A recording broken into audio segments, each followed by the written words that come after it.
हज़ारों मिसालें मौजूद हैं कि अल्हम्दुलिल्लाह बहुत अच्छे रिश्ते से, बहुत अच्छी निस्बत से मंसूब हो जाएँगी। वो बेऔलाद हज़रात मेरे बहन भाई जिनके अब बरसों से आंगन खाली है, गोद खाली है, सलातुत तस्बीह पढ़ना शुरू कर दीजिए, आपके घर में रौनक लग जाएगी।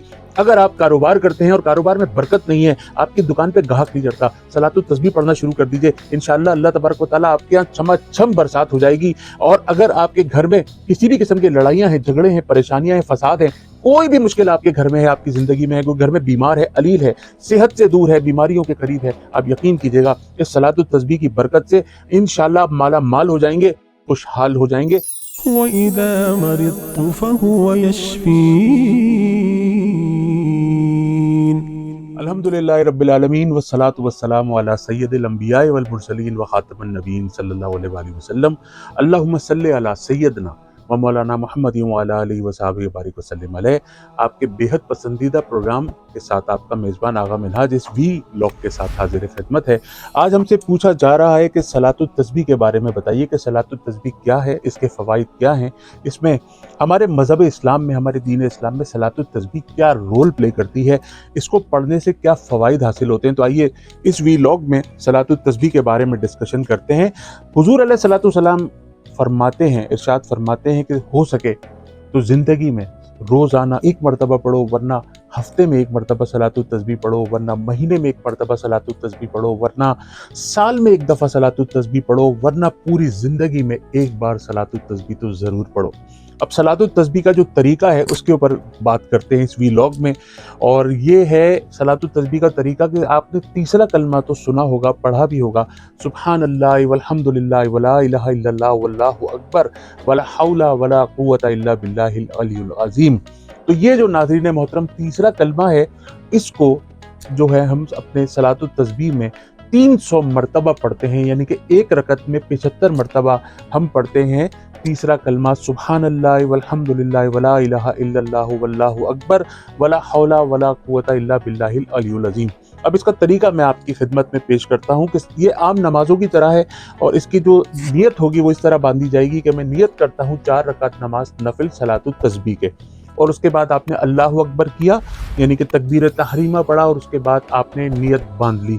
नियत बांधने के बाद जब आप सना पढ़ते हैं सुब्हानक अल्लाहुम्मा व बिहम्दिका व तबारक अस्मुका व तआला जद्दुका व ला इलाहा गैरुका औज़ु बिल्लाहि मिनश शैतानिर रजीम बिस्मिल्लाहिर रहमानिर रहीम, तो जब आप ये सना पढ़ते हैं, उस सना के पढ़ने के बाद नाज़रीन मोहतरम 15 दफ़ा आपने पढ़ना है सुब्हानल्लाहि वल्हम्दुलिल्लाहि वला इलाहा इल्लल्लाहु वल्लाहु अकबर वला हौला वला कुव्वता इल्ला बिल्लाहिल अलियुल अज़ीम। चाहें तो पढ़ लीजिए, वरना सुब्हानल्लाहि वल्हम्दुलिल्लाहि वला इलाहा इल्लल्लाहु वल्लाहु अकबर भी हमारे यहाँ सलातुत तस्बीह में पढ़ा जाता है।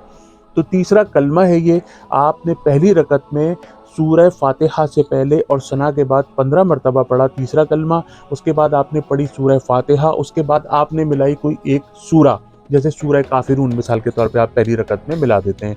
उसके बाद आप 10 मरतबा फिर तीसरा कलमा पढ़ेंगे सुब्हानल्लाहि वल्हम्दुलिल्लाहि वला इलाहा इल्लल्लाहु वल्लाहु अकबर। ये हो गया आपका क़याम, पहले रकत का पहला क़याम ये हो गया।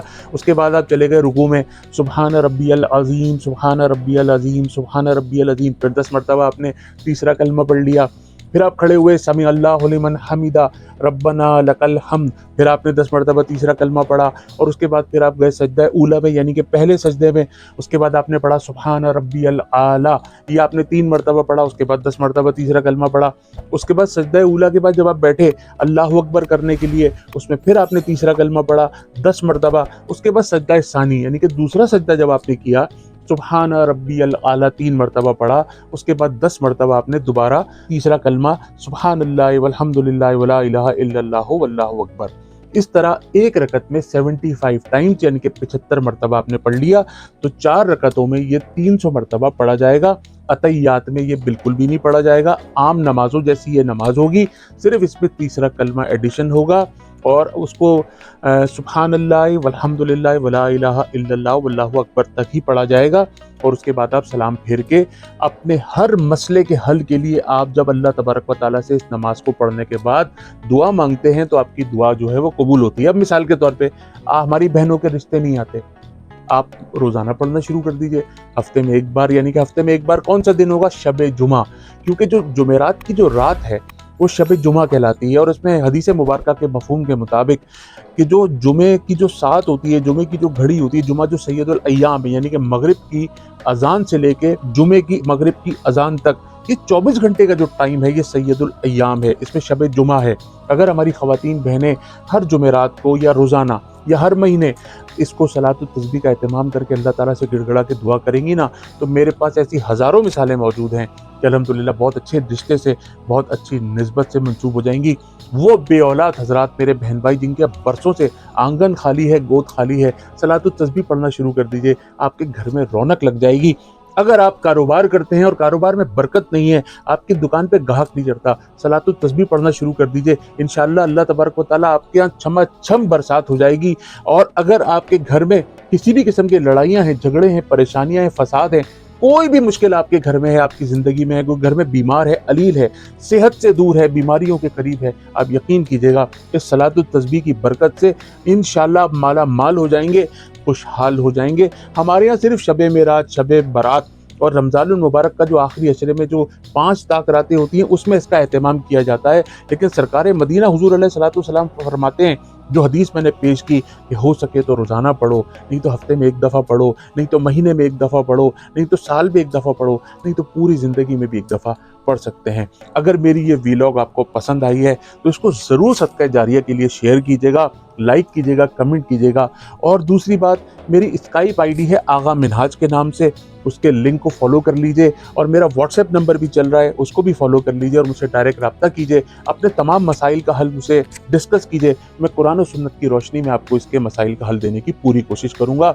5 वक्ता नमाज की पाबंदी कीजिए, रोज़ाना 1 पेज कुरान पाक की तिलावत कीजिए, बावज़ू रहने की कोशिश कीजिए, भूखे को सदका का खाना रोज़ाना खिलाइए। अगर इस्तेदाद नहीं रखते तो परिंदों को बाजरा डाल दीजिए, चूटियों को चीनी डाल दीजिए। और वालिदैन अगर आपके घर में मौजूद हों तो रोज़ाना उनकी कदम बोसी कीजिए। अस्सलामु अलैकुम वरहमतुल्लाहि वबरकातुहू।